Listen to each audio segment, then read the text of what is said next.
Seluruh pegawai otorita Ibu Kota Nusantara mulai berkantor di IKN Kalimantan Timur pada Senin 3 Maret 2025. Hal itu menyusul tuntasnya pembangunan kantor otorita IKN yang dirancang 5 lantai dan dilengkapi fasilitas teknologi informasi dan komunikasi.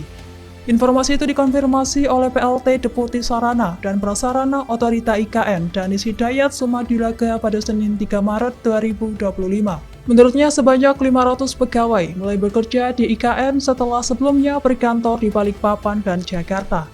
Meski demikian, kantor perwakilan otorita IKN di Jakarta tetap beroperasi untuk mendukung kebijakan strategis IKN. Diketahui gedung kantor ini terletak di jantung kawasan inti pusat pemerintahan dekat titik nol Nusantara. Gedung dirancang berbentuk membulat seperti simbol pusat mengusung konsep negara rimba. Download Tribun X sekarang, menghadirkan lokal menjadi Indonesia.